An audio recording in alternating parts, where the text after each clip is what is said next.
Hello friends, good evening. Welcome to Smile Talk Paramedical channel. Finally BCM hostel application link update ಆಗಿದೆ ಮತ್ತು officially ಕೂಡ announcement ಆಗಿದೆ.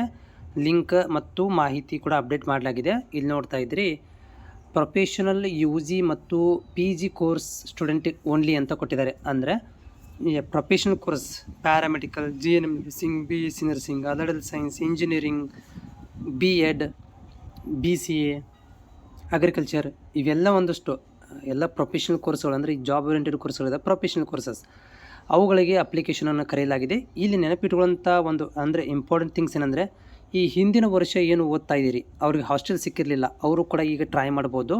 ಉದಾಹರಣೆಗೆ paramedical ವಿದ್ಯಾರ್ಥಿಗಳು ಈಗ ಕಲಿತಾ ಇದ್ದಾರೆ. ಹೋದ ವರ್ಷ ಅಡ್ಮಿಷನ್ ಆಗಿದ್ದರು, ಬಟ್ ಹೋದ ವರ್ಷ ಟ್ರೈ ಮಾಡಿದಾಗ ಸೀಟ್ ಸಿಕ್ಕಿರಲಿಲ್ಲ. ಈ ವರ್ಷ ಕೂಡ ಅವರು ಈ ಒಂದು ಅಪ್ಲಿಕೇಶನನ್ನು ಹಾಕ್ಬೋದು. ಆ ಲಿಂಕ್ ಇಲ್ಲಿ ಓಪನ್ ಇದೆ, ನೋಡ್ತಾ ಇದ್ದೀರಿ. ಕ್ಲಿಕ್ ಹೇರ್ ಟು ಅಪ್ಲೈ ಅಂತ ಇದೆ. ಮೇಲ್ಭಾಗದಲ್ಲಿ ಅಧಿಕೃತವಾದಂಥ ಮಾಹಿತಿ, ಅಂದರೆ ಅಧಿಕೃತವಾಗಿ ಒಂದು ನೋಟಿಫಿಕೇಷನ್ ಇಶ್ಯೂ ಮಾಡಿರುವಂಥದ್ದು PDF ಇದೆ. ಓಕೆ, ಆಮೇಲೆ ಇಲ್ಲಿ ನೋಡಿ ಕೊನೆಯ ದಿನಾಂಕನೂ ಕೂಡ ಇಲ್ಲಿ ಅಪ್ಡೇಟ್ ಮಾಡಿದ್ದಾರೆ. 4/10/2025 ತನಕ, ಅಂದರೆ ಮುಂದಿನ ತಿಂಗಳ 4ನೇ ತಾರೀಕು ತನಕ ಇರುತ್ತೆ ನಿಮಗೆ. ಸೊ ಈ ಒಂದು ಅಪ್ಲಿಕೇಶನ್ಸ್ಗಳನ್ನು ಈ ಒಂದು ಲಿಂಕನ್ನು ಡಿಸ್ಕ್ರಿಪ್ಷನ್ ಒಳಗಡೆ ಕೊಟ್ಟಿರ್ತೇನೆ. ಡಿಸ್ಕ್ರಿಪ್ಷನ್ದಲ್ಲಿ ಹೋಗಿ ಡೈರೆಕ್ಟ್ ಕ್ಲಿಕ್ ಮಾಡ್ಕೊಂಡು ನೀವು ಇಲ್ಲಿ ಓಪನ್ ಮಾಡ್ಕೊಂಡು ನೋಡಿ. ನಿನ್ನೆ ಅದು ನೋಡಿದಾಗ ನಮಗೆಲ್ಲ ಇಲ್ಲಿ ಕ್ಲೋಸ್ ಇತ್ತು. ಪ್ರೊಫೆಷನಲ್ ಇದು ಪೋಸ್ಟ್ ಮೆಟ್ರಿಕ್ಸ್ ಲಿಂಕ್ ರೆಡ್ಡಲ್ಲಿ ಕಲರ್ ಇತ್ತು, ಬಟ್ ಇವಾಗ ಇದು ಓಪನ್ ಆಗಿದೆ, ಗ್ರೀನ್ ಕಲರಲ್ಲಿ ತೋರಿಸ್ತಾ ಇದೆ. 4ನೇ ತಾರೀಕು ತನಕ ಕೊನೆ ತನಕ ಇರುವಂಥದ್ದು. ಜೊತೆಗೆ ಇನ್ನೊಂದರಲ್ಲಿ ತುಂಬ ಇಂಪಾರ್ಟೆಂಟ್ ಥಿಂಗ್ಸ್ ಅಂದರೆ ನೀವು SSP ID ಕ್ರಿಯೇಟ್ ಮಾಡ್ಕೋಬೇಕಾಗುತ್ತೆ.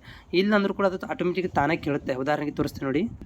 ಸೊ ನೀವೇನಾದರೂ ಏನಾದರೂ ಪೋಸ್ಟ್ ಮೆಟ್ರಿಕ್ಸ್ ಅಂತ ಕ್ಲಿಕ್ ಮಾಡಿದಾಗ ನಿಮಗೆ ಇಲ್ಲಿ ನೋಡಿ ತೋರಿಸ್ತಾ ಇದೆ, you have SSP state SSP account ಅಂತ ಕೇಳ್ತಾ, ಅಂದರೆ SSP ಸ್ಕಾಲರ್ಶಿಪ್ ಅಕೌಂಟ್ ಇದೆಯಾ ಅಂತ ಕೇಳುತ್ತೆ. ಎಸ್ ಆರ್ ನೋ ತಾನೇ ಕೇಳುತ್ತೆ. ಎಸ್ ಇದ್ದರೆ ಡೈರೆಕ್ಟ್ ನಿಮ್ಮ SSP ID ಹಾಕಬೇಕಾಗತ್ತೆ. ನೋ ಅಂತಂದರೆ ಮತ್ತೆ ನೀವು ಕ್ರಿಯೇಟ್ ಮಾಡೋಕ್ಕೆ ಹೋಗಬೇಕಾಗತ್ತೆ. SSP ID ನಿಮ್ಮ ಆಧಾರ್ ಕಾರ್ಡ್ ನಂಬರನ್ನು ಹಾಕಿ ಅಲ್ಲಿ OTP ಜನ್ರೇಟ್ ಮಾಡಿಕೊಂಡು SSP ID ಕ್ರಿಯೇಟ್ ಮಾಡ್ಕೋಬೇಕಾಗತ್ತೆ. ಭಾಳ ತುಂಬ ಸಿಂಪಲ್ ಆಗಿದೆ. ಮೊಬೈಲ್ ಮುಖಾಂತರ ನೀವು ಅಪ್ಲೈ ಮಾಡ್ಕೋಬೋದು.